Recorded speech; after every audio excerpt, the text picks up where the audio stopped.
like you said, in a time in your life, and that band becomes like a foundation stone for identity. And we as people have been always changing. As a band, have been forever changing. From record one to record two, there were big steps. So I think people find that difficult with us. But what I guarantee is that like we're almost like you're definitely not supposed to know what to do with it when it comes out. You know, like we're a band that you should go back and listen to throughout different periods of life, because if a record comes out and it doesn't resonate with you quite straight away, it's just because you haven't experienced enough yet. And there will be a time in your life where this record will really, really help you, you know? And so I think that's what that's become our craft, is like helping people. And that's what people tell us all the time. And with this one, actually, this record was for me. It was to help me for a really particularly the easily the most troubling part of my life so far.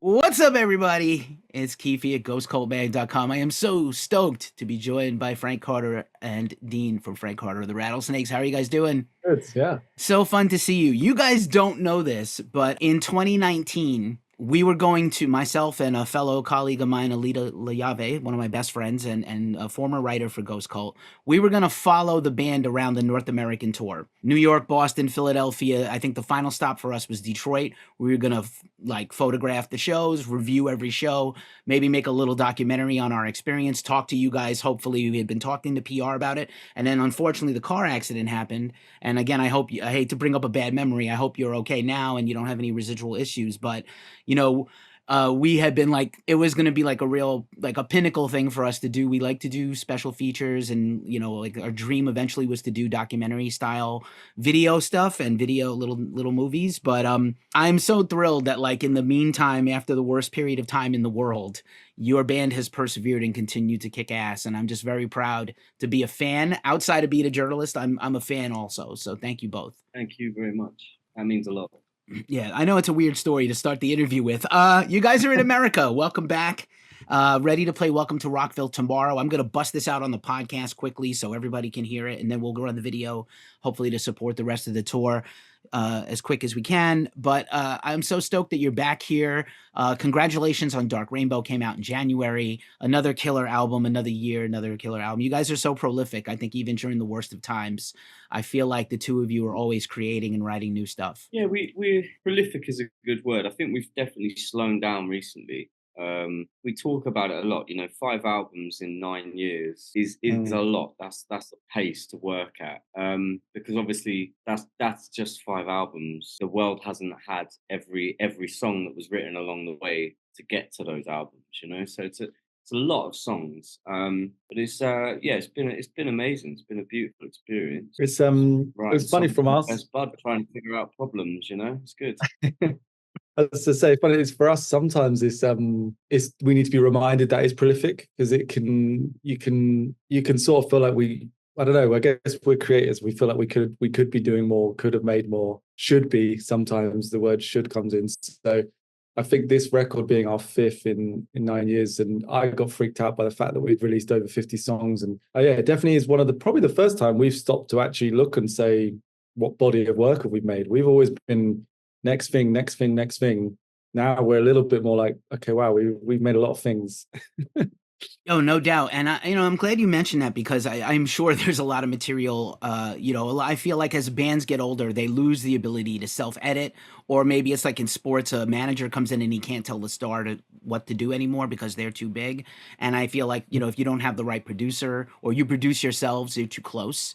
So you don't know you lose perspective. But I feel like, I don't know, all the output you guys have had, especially these last 3, for me personally, have been just unbelievable. I personally love End of Suffering. That was like such a huge record for me, and came along at such a hard time for my life and helped me so much. I have struggled with anxiety my entire life, Frank. So thank you for that, and all those stories that I relate to so hard. But Dark Rainbow is, it seems like a very, a little more grown up record, like a little calmer and a little more storytelling, I think, than, not visceral in a good way, like very purposeful and intentful, I think, songwriting, right? Is that fair to say? Yeah, it was supposed to be, very considered. It was supposed to be a moment of reflection, and some of the most profound things happen in your lifetime through moments of meditation. Like that's through the calmest parts of your life where you're actually truly going inwards. The visceralness of our band, the explosivity, the power of that, it creates a lot of noise. That's useful sometimes. But also, like, I think we found ourselves at times like, what are we trying to say here?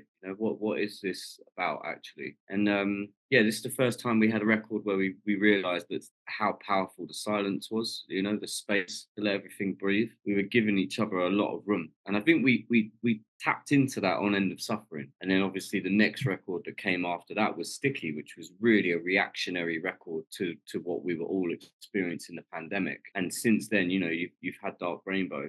I think, the world is changing at such a pace around us, and we just really both of us needed to slow that down, take a moment, and that's what's come out of the album. Absolutely. I do want to shout out that I feel like Dark Rainbow has some of your finest singing. I think it actually really opened up the nature of the songcraft, allowed you to sing more in a way that I don't think you've gotten to do before, except at a piece at a time.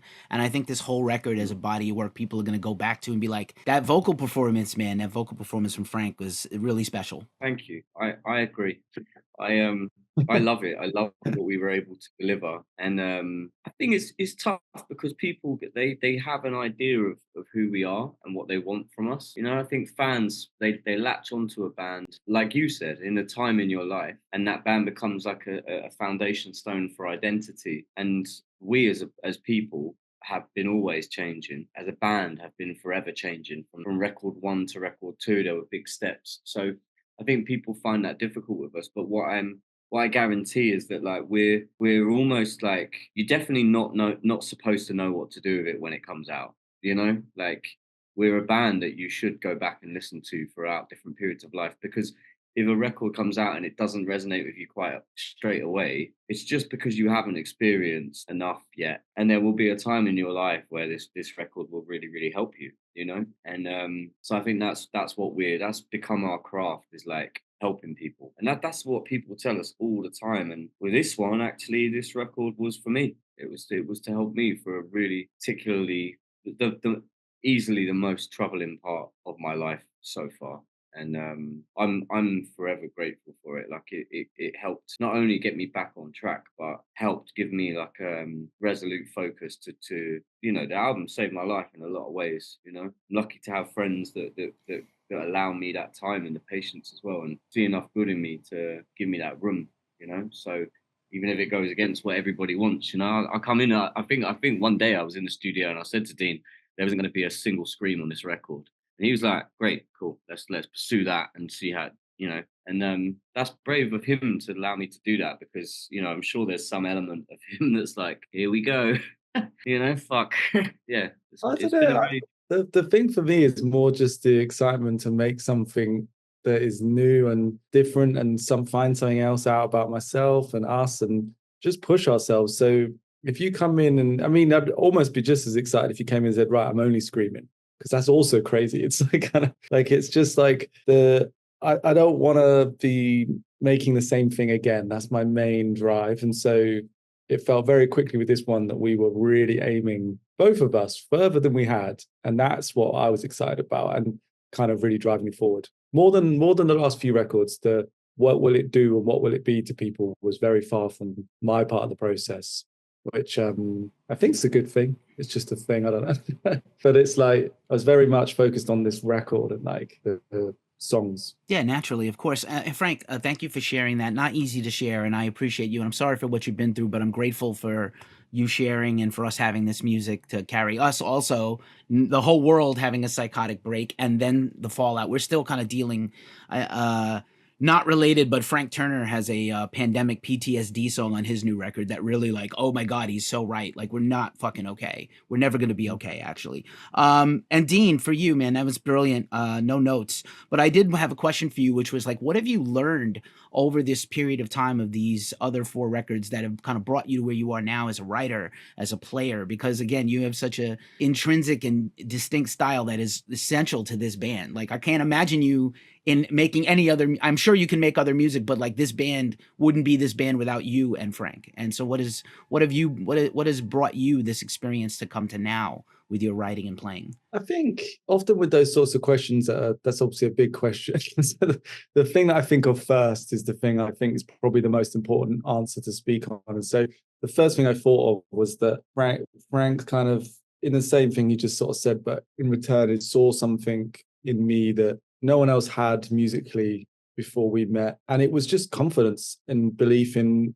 when I have an idea of whether that's a riff or a curveball to try this or that. And this goes on beyond the music, like how we're going to release something. And just having someone really believe in the first thing you bring, if you keep doing that over and over again, you start to believe it more. And so I think the difference between, kind of me now and that over those records is just a lot more confident and a lot more understanding of what it is I am and what I'm not. I think finding your place in music is complicated. There's people that are incredible, all sorts of things, and I have to just know and believe that both Frank initially and then a shitload of people really like what we do, and that is something really significant and really important to me. And in the days when you feel like an imposter, not very good at what you do, or why would I make another one? Why does anyone want to hear more of this stuff or whatever? I have this huge experience of 9 years now and 5 records to go. There's a lot of people that, like yourself, it means something to them. And don't know, kind of a rambled answer, but I feel like an entirely different person. I am. I'm not the same person that went and wrote Fangs with Frank in 2000. Excellent. No notes. Again, a complicated question to unpack. Thanks for sharing. Let's talk about touring. You guys are here in the States. It's always been a lover of the band. Welcome to Rockville. Shout out to Danny Wimmer Presents. We got some spies at the festival this weekend. Were telling me how amazing the first day and a half were so far. You're playing tomorrow. I was fortunate enough to see the band in a tiny, probably too small a club in New York City at Bowery Ballroom. And it's not a ballroom, it's a little club. And it was everything I love about rock and roll, man. It was dangerous, it was sexy, it was crazy, it was chaotic. It was the best.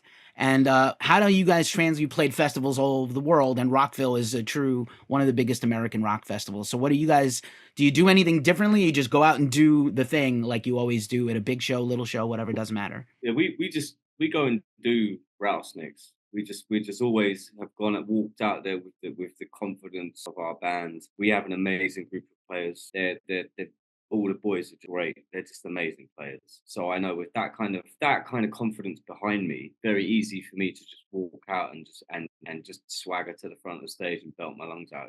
I think for us it's about leaving an impression on people. You sometimes you get half an hour at these gigs. That ain't enough. That's not enough time. That's barely foreplay. Do you know what I mean? Like you're only just getting started. You're not even warm at that point.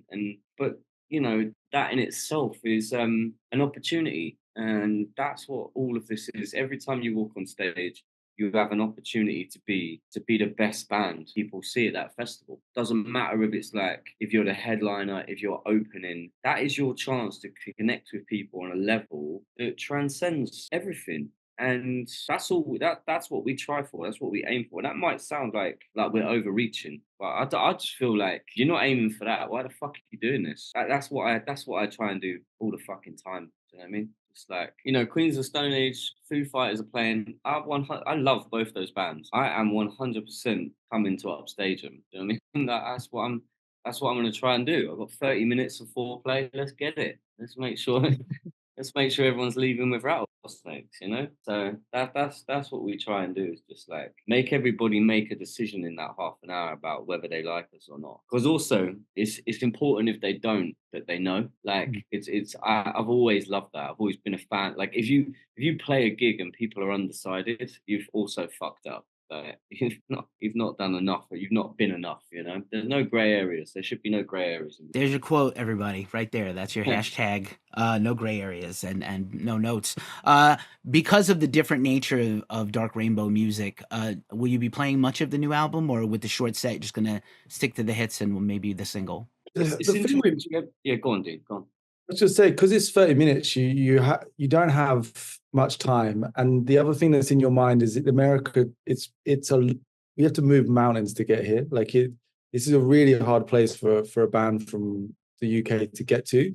So you also go, you know what, we're gonna put our absolute best foot forward and not gonna overthink this. We're gonna play every tune that is perfect for this set. So there is the new stuff in there, but we're not gonna force any route. It's like you're just gonna see our most powerful performance we can give in 32 minutes, because we'll probably run over a little bit, but we'll pack down quick.